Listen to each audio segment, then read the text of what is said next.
루세 지극한 효성이라는 말씀으로 은혜를 나누고자 합니다. 오늘이 이제 어버이 주일이죠. 이제 물론 효도라는 것은 어버이 주일뿐만 아니라 매 순간 해야 되고 마음에 늘 있어서 또 부모님을 공경해야 될 줄 믿습니다.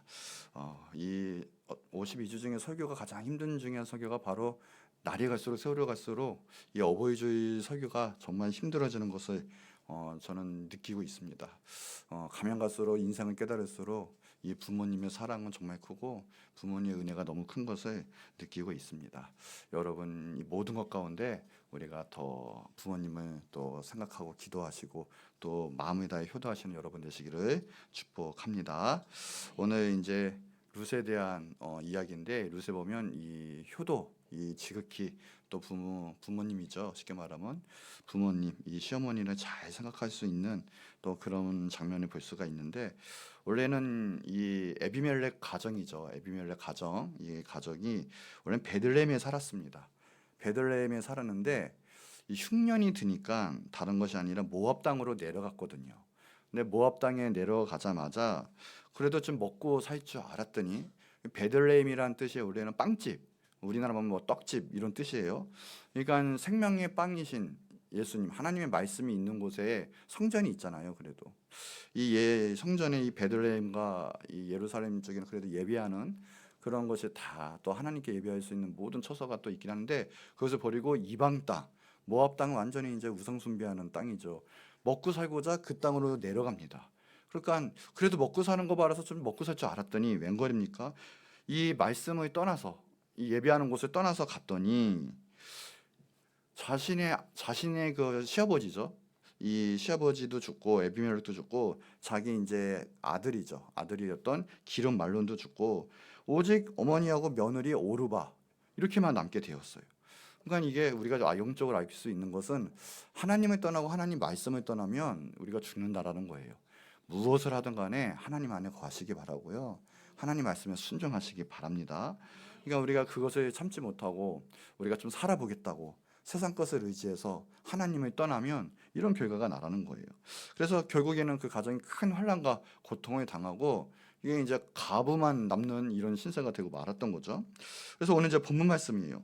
일단 나오미가 이제 시어머니죠. 나오미가 결국은 이제 이런 말을 합니다. 이제 내가 너희 둘 나이가 젊으니까 너는 이제 잘 가서 살아라.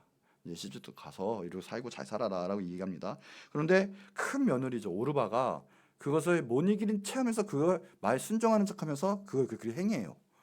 그런데 이제 오늘 밤은요, 이 룻은 어떻게 했냐면 이것을 뿌리쳤어요. 뿌리치면서 오늘 본문 말씀이죠.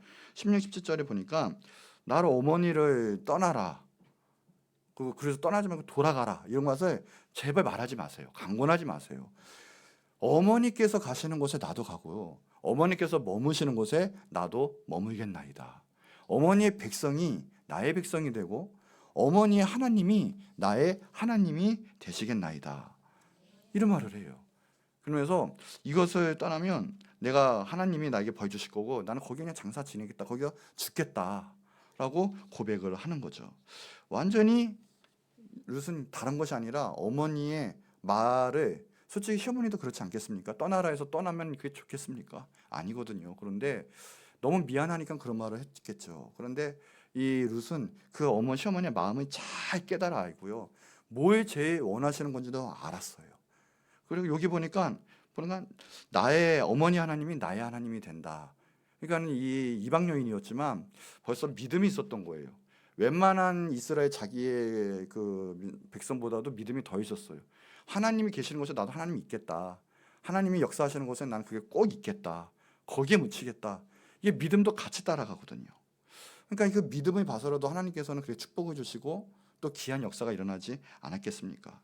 바로 효성도 마찬가지로 다른 것이 아니라 어머니의 마음, 부모님의 마음을 잘 헤아리고 부모님이 뭐라고 하는 건 부모님 곁에 있고 부모님이 근처에서 어떻든 간에 힘이 돼주는 것이 효도인 걸 꼭 믿으시기 바랍니다. 자, 그걸 보니까 이제 오늘 룻의 효성을 좀 볼 수가 있어요. 첫 번째가 룻의 효성인데 가만히 보니까 마음이 정말 다 했다라는 거예요. 지극히 효성 가운데 공경을 했다라는 거예요. 원래 제 문제가 뭡니까? 고부간의 갈등이죠. 그거는 동서남북 뭐 인류 역사상 다 떠나서 고부간의 갈등은 너무나 심각한 갈등인데 바로 이 문제를 단기 해결할 수 있는 어머니의 하나님이 나의 하나님이 되고 어머니 가시는 곳에는 나도 있겠다. 다른 거 하지 않고 나는 어머니 곁에 꼭 붙어 있겠다. 이게 만약에 정말 하나님을 믿는 또 시어머니가 그 영의 유산도 내려오지 않겠습니까? 그냥 고구산천 다 버리면서 결국 시어머니를 따라가겠다라는 거예요. 어머니 하나님이 나의 하나님이 되겠고 내가 끝까지 쫓아가고 난 거기에 같이 묻힐 것이다.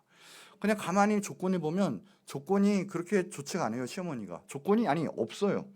뭐 아무것도 없어요. 그러니까 조건 없이 정말 마음을 다해서 어머니를 따라갔다라는 거죠. 또 때로는 뭐 가족이 좀 있고 뭐 남편이 있고 자식이 있으면 뭐 어떻든 간에 체면상 효도할 법도 한데 뭐 아무것도 없어요. 정말 순전한 마음으로 어머니를 따라가겠다라는 거죠. 요즘 우리 시대는 어떻습니까? 뭐가 있어야 남아 있잖아요. 이런 시대가 좀 됐잖아요. 어머니 아버지 유산이 있으면 좀 하는 척 하다가 또 안 되면 그게 없으면 어떻게 해요? 마음을 다해서 부모님을 모시지 않죠. 그러나 이 룻은 마음을 다해서 조건 없이 정말 신앙이면 신앙답게 어머니 하나님은 어머니 하나님을 쫓아가겠다. 그리고 어머니 어디까지 있겠다라는 것을 정말 마음과 또 때로는 믿음을 다해서 어머니를 따라가고 모셨다라는 거예요. 그리고 또 재산이 있었습니까? 시어머니가 재산도 없거든요. 도리어 남의 밭에서 이삭을 주워가면서 봉양하고 또 효도하는 모습을 볼 수가 있어요. 볼 수가 있어요. 재산도 바라보지 않고요. 뭐도 바라보지 않고 조건 없는 정말 마음을 다하는 효도를 지금 이 룻의 모습에서 볼 수가 있고 또 국적이 틀리잖아요. 외국인 시어머니 잘 한번 생각해 보세요. 잘 모실 수가 있을까요? 없을까요? 요즘 그래도 글로벌화에 돼서 뭐 어떤 국적을 떠나서 모실 수도 있고 뭐 그렇겠다 하지만 그래도 이지감이 있는 건 사실이지만 이 당시 그때는요.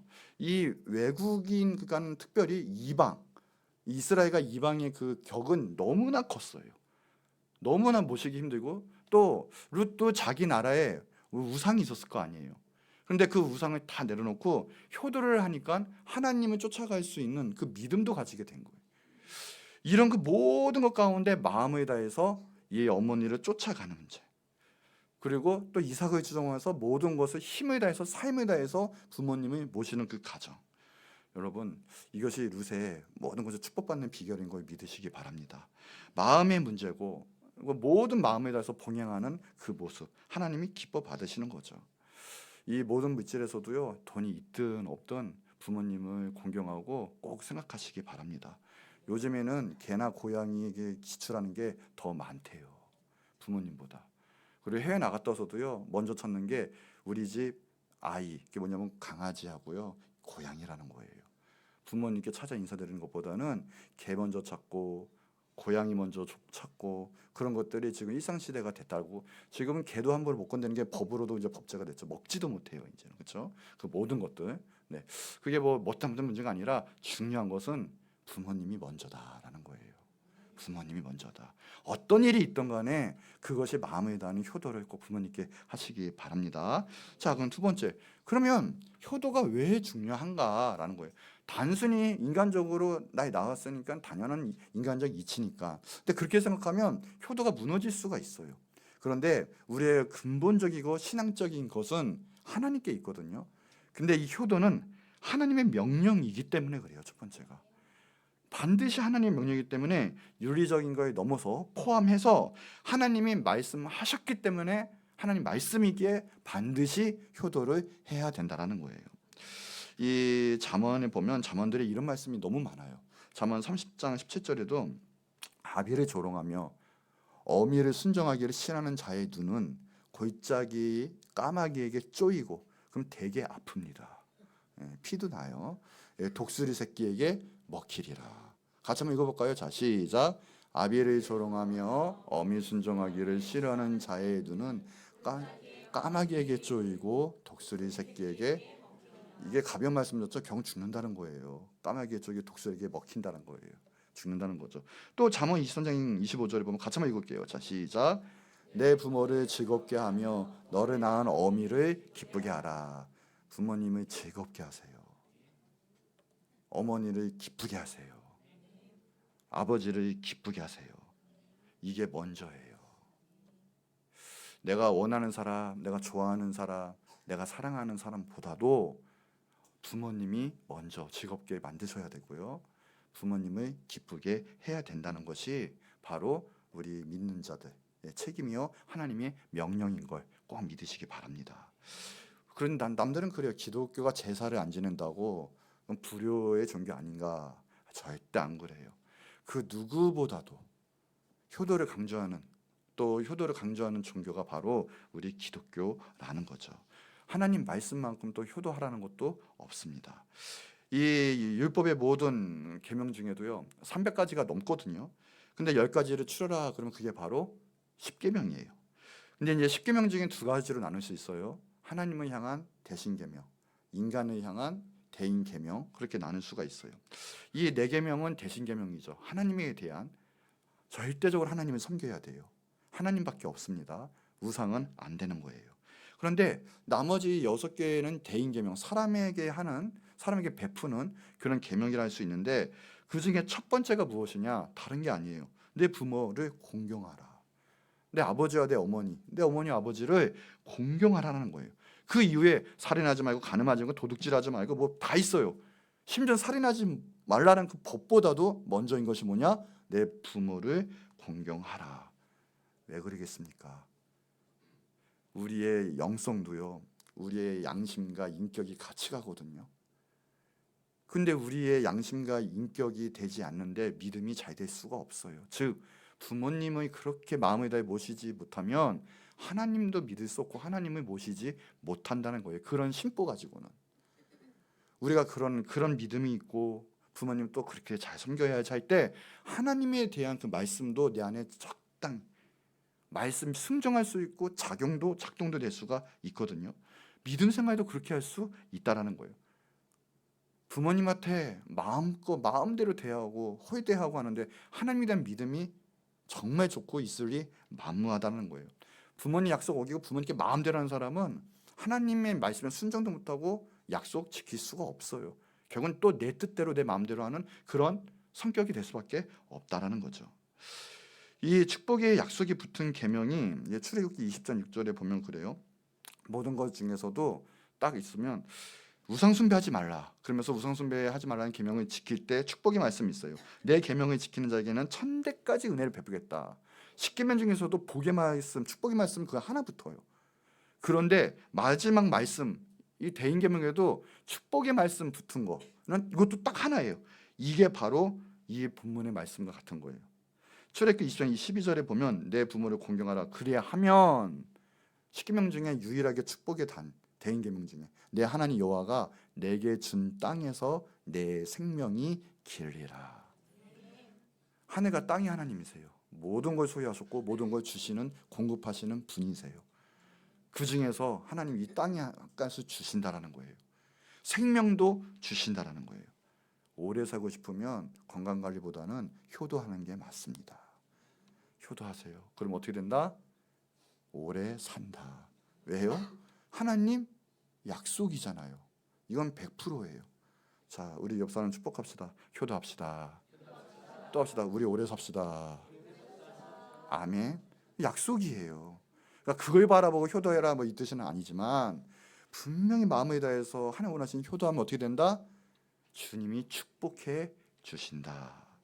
예배소서 6장 2, 3절에 보면 말씀 있죠. 장수한다는 똑같은 말이에요. 근데 자, 첫 번째 있어요. 1절에 보니까 자녀들아 주 안에서 너희 부모에게 순종하라. 물론 주 안에서가 붙어요. 예를 들어 뭐 불교 아니면 다른 종교 있었는데 너는 그 우리 종교를 꼭 안 있어야지 예수님 믿으면 안 돼. 그래서 순종합니다. 성경에도 나와 있잖아요. 저 예수님 안 믿습니다. 이러면 안 돼요. 주 안에서가 붙는 거예요. 하나님 안에서. 그러니까 주 안에서 주님이 주시는 허락하는 모든 범위 안에서 순종하라. 근데 그 순종도 튀어요. 안 맞아요. 갈등이 좀 있어요. 그래도 이거는 예수님 말씀 맞잖아가 아니라 정말 부모님 마음 상하지 않게 지혜롭게. 그러니까 이게 예수님 믿으면서 혹시나 부모님과의 그 신앙적 갈등이 있을 때 그게 정말 더 열심히 해야 되고 더 효도를 해야 되는 거예요. 그러니까 잘 살아야 되는 거예요. 그럴 때 부모님 말씀에도 순종하면서 하나님 말씀이 지키는 거. 더 나아가서 하나님 말씀이 우리 이 가정에 또 부모님에게도 임하게 하는 것. 이게 너무나 중요해요. 이것이 옳으니라, 순종하는 게 옳다라는 거예요. 부모님과 절대 상처 주지 말고 파이팅하지 말라는 거예요. 정말 겸손함으로 가라는 거예요. 그러면서 뭐라고 말씀하셨냐? 그때 이것이 약속이 있는 첫 계명이다. 분명히 약속하셨어요. 부모님 공경하고 순종하는 거. 그럴 때 어떻게 될 것이냐? 너가 잘 되고 땅에서 장수하리라. 구약에 있는 내용들이 그대로 신약에서 선포가 되고, 이건 주님의 말씀이잖아요. 하나님의 예수님의 뜻이 바로 이렇게 나와요. 이 계명이 구약뿐만 아니라 신약에도 계속 반복이 되는데 예수님의 말씀에서도 계속 나와요. 자, 이 잘못된 장로들의 전통을 얘기를 해요. 예수님께서 그 꼬집면서 얘기를 하실 때 마태복음 15장 내용에서도, 마가복음 7장의 내용에서도 나와요. 15장 4절에서도 다른 거 아니라 비방하지 말고 부모님께 순종하라는 거예요. 공경하라는 거예요. 마태복음 7장에서도 똑같은 말씀이 나와요. 이 바리새인 장로들을 공격하면서 예수님께서 반박하면서 그런 말씀을 계속 하시거든요. 하나님의 명령인 거예요. 그러니까 이 하나님의 명령을 거부하고 또 부모님 멸시하는 자는 결국에는 잘 될 수가 없어요. 자, 구약에는 잘 될 수 없는 정도가 아니라 솔직히 말하면 사형 선고나 같아요. 신명기 21장 18절 22절에 보면 그래요. 사람에게 완악하고 패역한 아들이 있어. 이게 아들이 뿐이겠습니까? 뭐 아들, 딸, 자녀를 말할 수도 있죠. 그의 아버지의 말이나 그 어머니의 말을 순종하지 아니하고. 물론 여기에도 조건이 있어요. 뭐냐면 여기 이스라엘 나라예요. 하나님이 이미 모든 사람이 하나님을 본, 또 하나님을 알고 있고 하나님께 예배하는 그런 국가, 그런 민족이죠.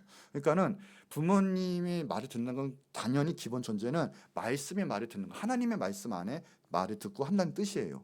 절대 뭐 옆에 있는 중동의 이상한 신이나 또 지금의 말로 이슬람 뭐 그런 게 절대 아니죠. 물론 그게 전제가 들어있기는 하지만, 그래서 그의 아버지의 말이나 그의 어머니의 말을 순종하지 아니하고 부모가 징계하여도 순종하지 아니하거든. 19절 한번 볼게요. 자, 읽어보세요. 시작. 그의 부모가 그를 끌고 성문에 이르러 그 성읍 장로들에게 나아가서 그 성읍 장로들에게 말하기를 우리의 이 자식은 완악하고 패역하여 우리 말을 듣지 아니하고 방탕하고 술에 잠긴 자라 하면 그 성읍의 모든 사람들이 그를 돌로 쳐 죽이치니 이같이 너희 중에서 악을 제하라. 그러면 온 이스라엘이 듣고 두려워하리라. 뭡니까? 이게 전체적인 국가 운명, 즉 하나님의 섬김, 이 믿음 생활과 다 연관이 돼 있어요.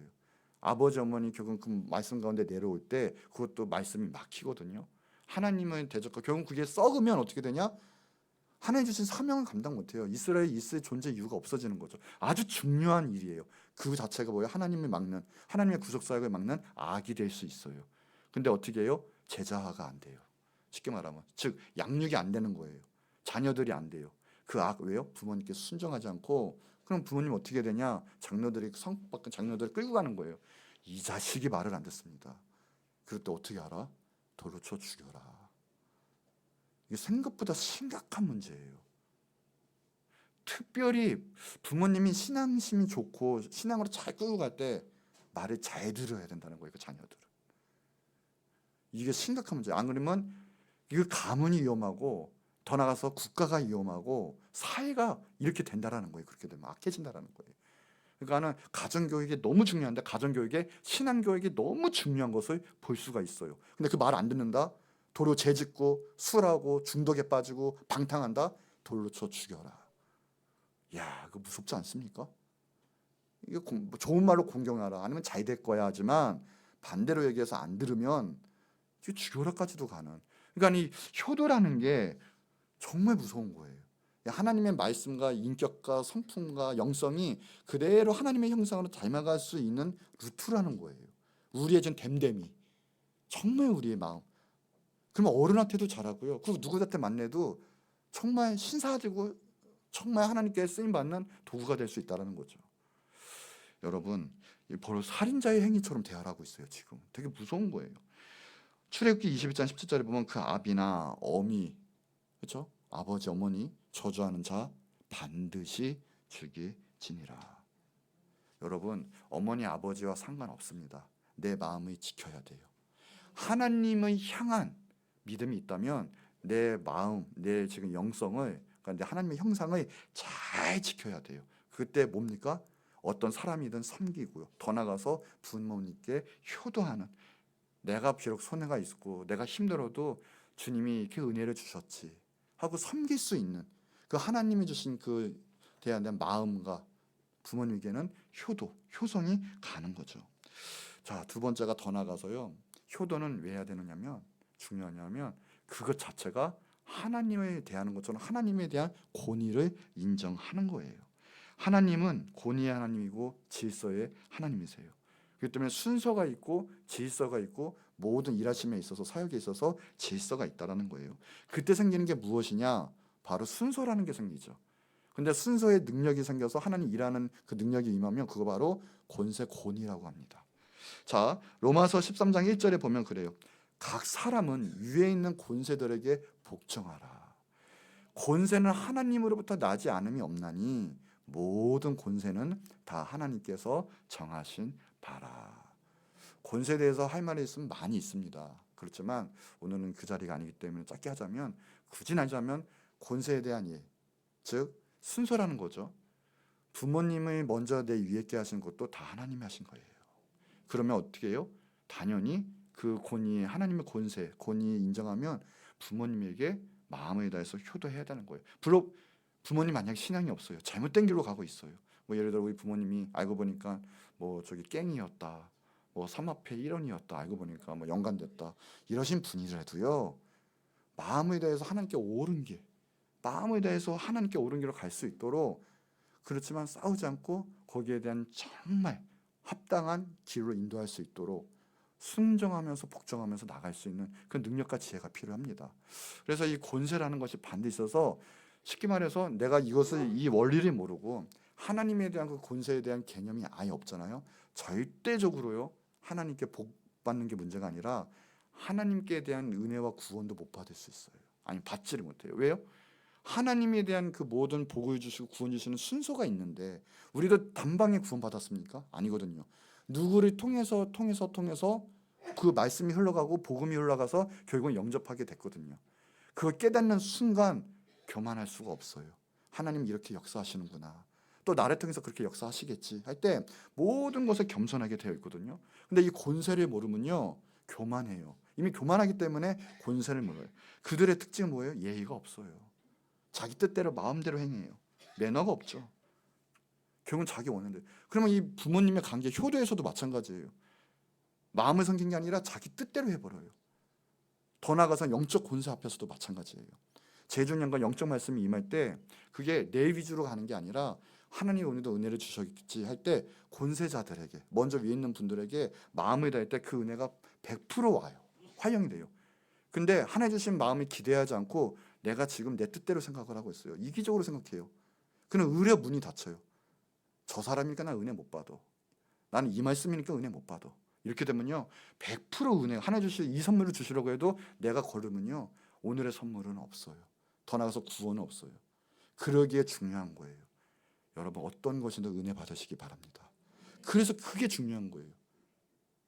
그래서 우리들 서로끼리 서로 겸손해서 어떻게든 기도하고 예배하고, 뭐와 상관없이, 부모님이 또 마찬가지예요. 어떤 컨디션과 상관없이 마음을 다해서 순종하고 섬기고 하나님의 뜻 가운데 인도하며 나갈 때 역사가 일어나는 거죠. 그런 역사들이 벌어지는 거예요. 그래서 하나님의 뜻 가운데, 그러니까 부모님께 순종하는 것이 결국에는 하나님의 그 일하심에, 하나님의 그 권세에도 순종하게 되는 거예요.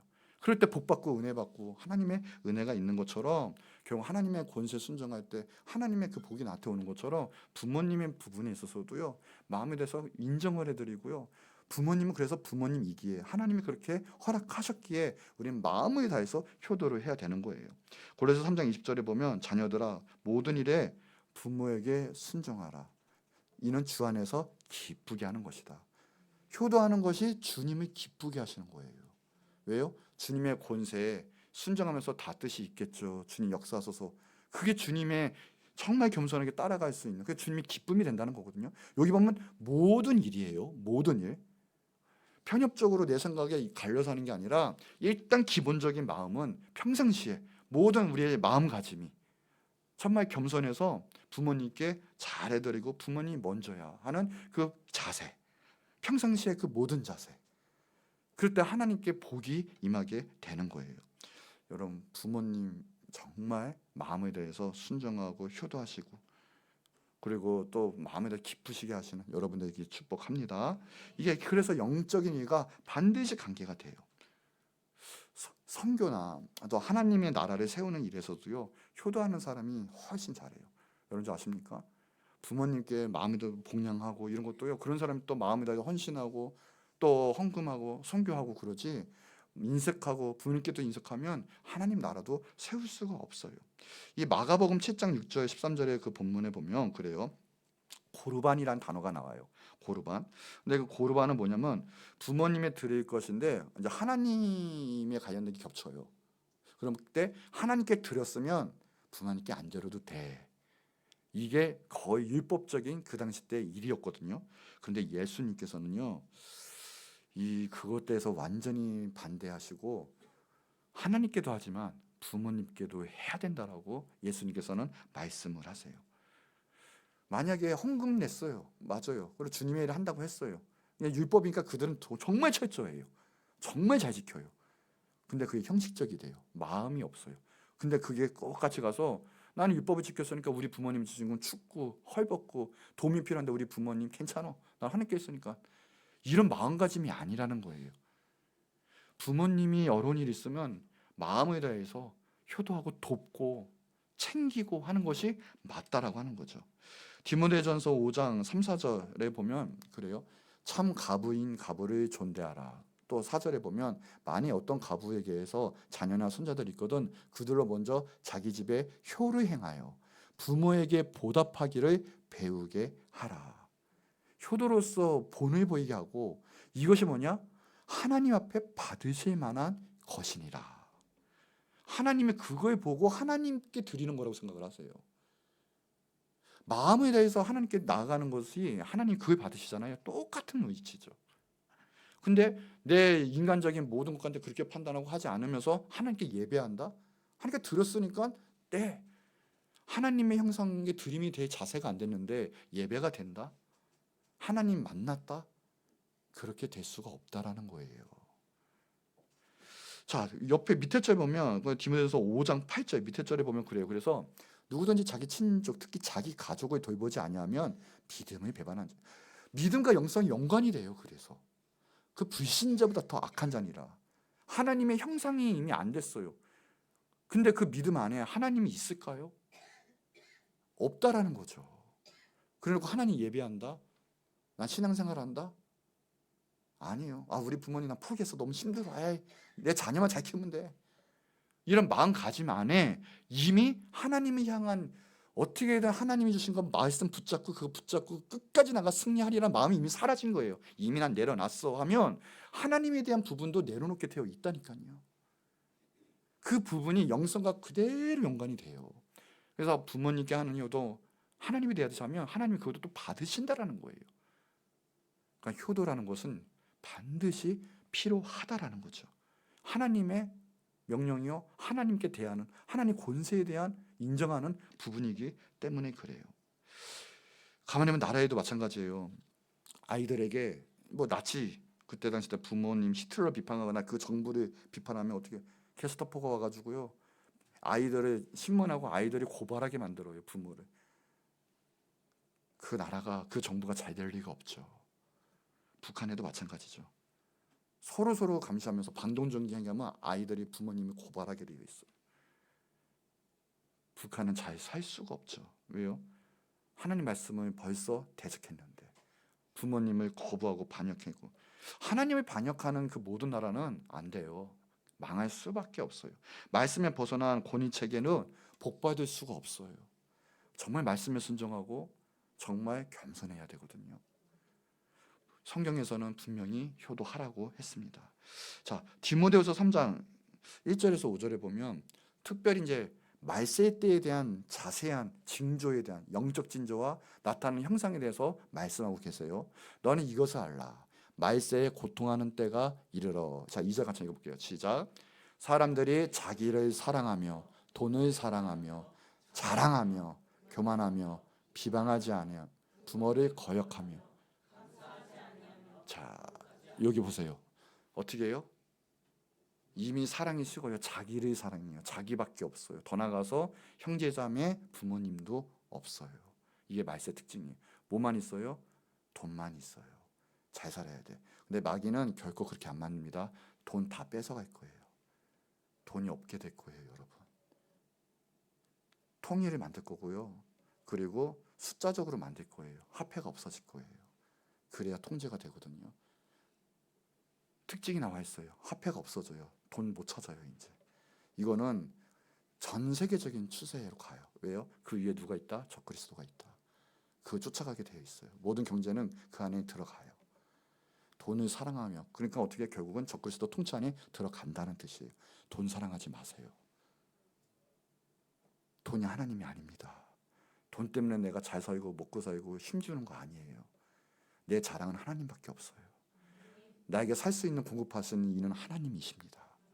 예수님밖에 없어요. 예수님 안에 들어가셔야 돼요. 말세 때일수록. 돈은 근데 사랑하게 돼요. 예수님이 없어요. 그 안에 구원이 없어요. 그래 뭐예요? 지극히 예수님이 없으니까 세상적인 것만 자랑이에요. 극히 교만하고요. 서로 비방이에요. 사랑이 없어요. 자, 그 중에 뭐가 있어요? 부모를 거역해요. 그리고 감사가 없어요. 거룩하지 않아요. 거룩은 하나님께 구별됐다라는 거예요. 셋아파트. 구별이 됐는데 구별은 뭐냐? 하나님께 쓰임 받겠다는 뜻이에요. 하나님 쓰시겠다는 뜻이잖아요. 하나님께 못 쓰임 받아요. 자, 더 3절 한번 읽어볼게요. 자, 시작. 무정하고 원통함을 풀지 아니하고 모함하고 절제하지 못하며 사나우며 선한 것을 좋아하지 아니하며. 자, 무정하고 정이 없어요. 삭막하고요. 사랑이에요. 계속 나오잖아요. 사랑이 이미 없기 때문에 그래요. 그래 왜요? 원통함을 풀지 않아요. 그래서 그것 때문에 우리들이 다 망하게 될 거예요. 예수님 믿지 않고 원통함을 가진 사람들은. 자, 이 마태복음 6장 9절 13절이 유명한 거죠. 뭡니까? 한번 보여주세요. 마태복음 6장 9절 13절이 자 시작. 그러므로 너희는 이렇게 기도하라. 하늘에 계신 우리 아버지여, 이름이 거룩히 여김을 받으시오며.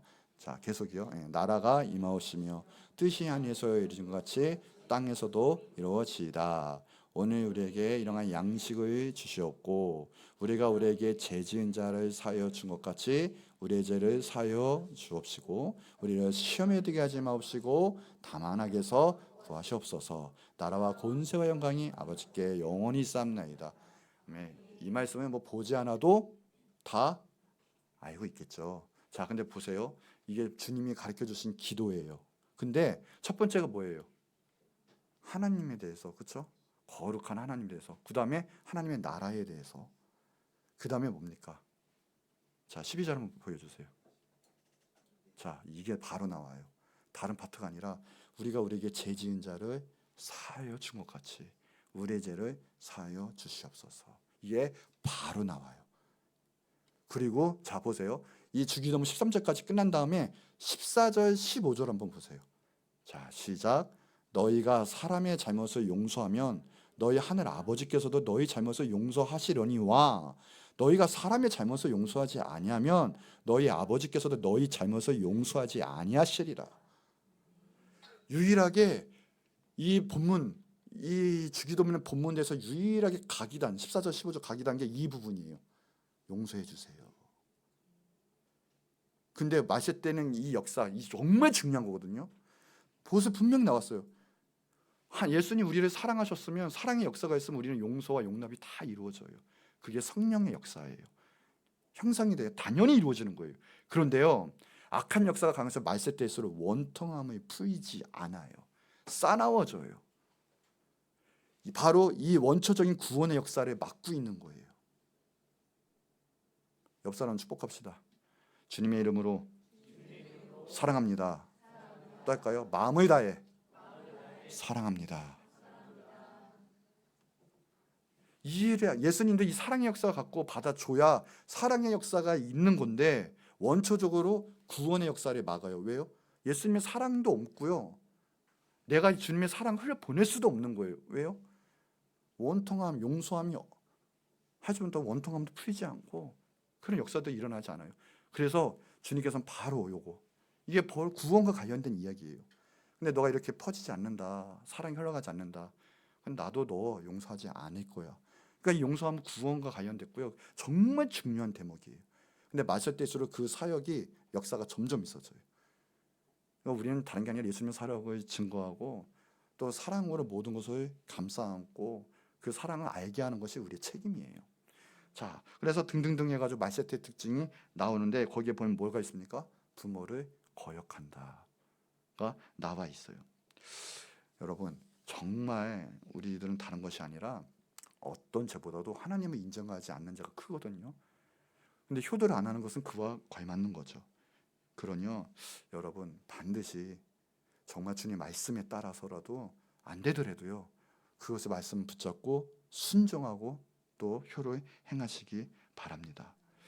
우리 자녀들이 만약에 다른 것이 아니라 하나님 말씀 가운데 하는데, 심지어는 예배도 드리는데 왜 이렇게 하나님 말씀 가운데 정말 내가 원하는 대로 귀하게 쓰임 받거나 쓰임 크게 받거나 경건하거나 막 이러지 못할까?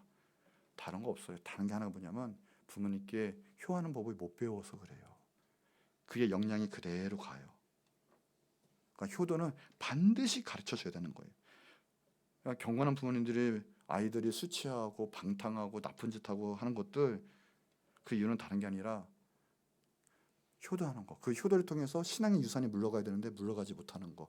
그렇기 때문에 그렇게 되는 거거든요. 이런 말이 있어요. 자녀들에게 순종을 가르치지 않는 부모는 하나님에 대한 응답을 기대하지 말아라.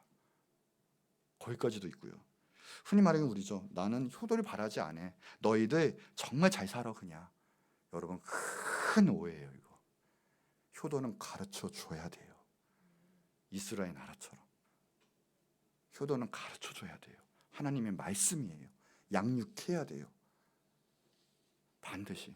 그래서 제가 큰 교회 다닐 때는요, 제가 그런 간증을 들었군요. 그 목사님한테, 우리 감독님한테 목사님 들은 간증이 들었는데, 어느 날 부흥성회를 갔다 오셔가지고 피곤한 중에 있는데 그날이 그분의 생신이셨대요.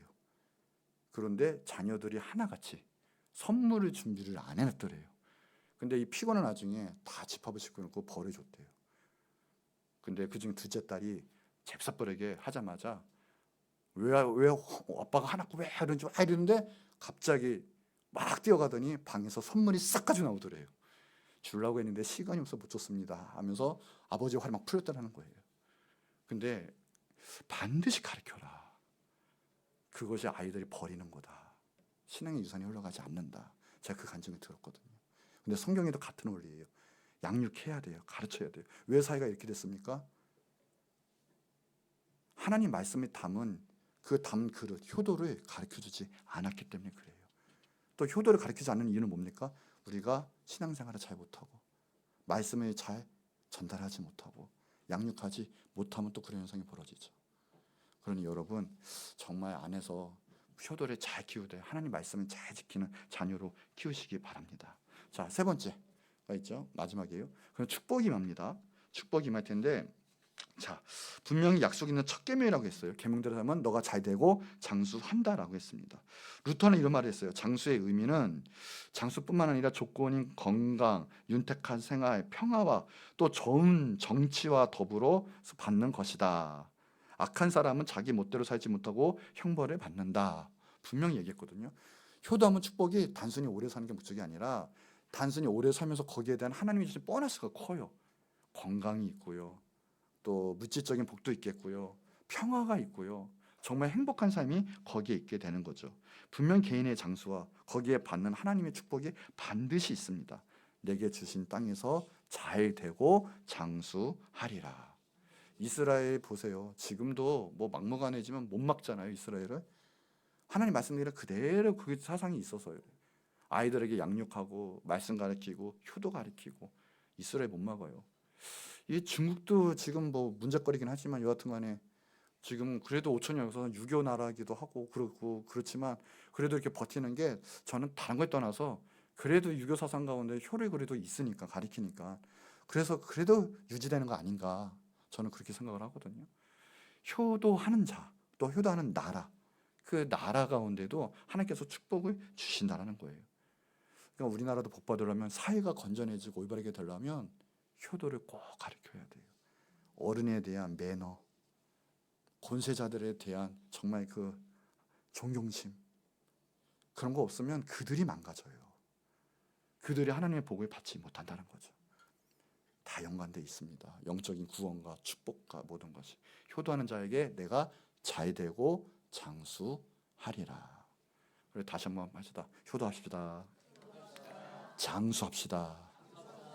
잘됩시다. 나라가 잘되는 비결이에요. 또 자, 결론이에요. 자, 룻이 그래서 결국은 어떻게 했겠습니까? 부모님을 끝까지 봉양하고 쫓아가요. 그 믿음과 마음가짐이 얼마나 예뻤습니까? 그런데 우리는 알잖아요. 나중에 어떤 복을 받냐면 복 중에 아주 큰 복을 받아요. 나중에는 큰 부자에게 시집을 갑니다. 그 이름이 보아스예요. 보아스. 자, 룻기 1장 16절 같이 다시 한번 읽어볼게요. 자, 시작. 룻이 이르되 내가 어머니를 떠나며 어머니를 따르지 말고 돌아가라. 강건하지 마옵소서. 어머니께서 가시는 곳에 나도 가고 어머니께서 머무시는 곳에 나도 머물겠나이다. 어머니의 백성이 나의 백성이 되고 어머니의 하나님이, 그 부모님이 어떻든 그 부모님의 신앙적 유산도 내려와요. 그런데 큰 부자 보아스를 만나게 되고요. 행복하게 사는데요. 자, 그의 자녀가 오벳이 나오거든요. 근데 오벳의 아들이 나는데 그게 이새가 나와요. 그리고 이새의 아들이 나오는데 그 중에 다윗이 나와요. 즉 다윗 왕의 증조모가 된 거죠. 그리고 그 수선에는 예수 그리스도가 태어나게 됩니다. 정말 마음을 다한 것을 영적인 복이 임했고, 이방 여인이지만 그 믿음과 그 모든 것을 다한 효를 했더니 하나님께서 그것을 보시고 옮기셨어요. 정말 따라가겠습니다. 다른 거 없어도 좋아요. 저는 그 마음, 그 안에 하나님이 있었고 뭐 여러 가지가 있었겠죠. 제 근거는 하나님이겠죠. 저는 그 어머니를 따라가겠습니다. 효도하겠습니다. 끝까지 붙어 있겠습니다. 할 때 큰 축복이 맺고 그리스도의 족보에 오르게 되었습니다. 여러분, 효는 반드시 해야 되는 거죠. 하나님의 명령이고 하나님이 이 세상, 하나님의 원형을 창조하는 귀한 비결 중, 지키는 비결 중에 큰 원리 중에 하나입니다. 사회가 잘 안 되고 흉한 것도 효도가 안 돼서 무너지는 거예요. 여러분의 모든 삶 가운데 말씀대로 순종하며 하나님의 말씀 믿음이 온다면 그 모든 것보다 효도하시는 여러분 되기를 축복합니다. 약속 있는 첫 계명이니 이는 내가 잘 되고 땅에서 장수하리라. 한 목소리 기도할 텐데, 하나님 효도하게 해주세요. 기도하시고요. 우리 부모님을 위해서 기도하시기 바랍니다. 우리 부모님의 모든 것 가운데 하나님 함께 해주시고, 또 하나님의 은혜 가운데 우리 가정이 한마음 한뜻돼서 임마누엘 또 가정 가문될 수 있도록 축복해 주세요. 그리고 정말 하나님의 기쁨이 되는 것처럼 정말 효를 다해서 하나님에게도 기쁨이 되고 주 안에서 옳은 우리의 삶이 되게 하여 주시옵소서. 자, 우리의 가정과 또 부모님 축복하면서 우리 주 한번 크게 부르짖고 간절히 기도하도록 하겠습니다. 주여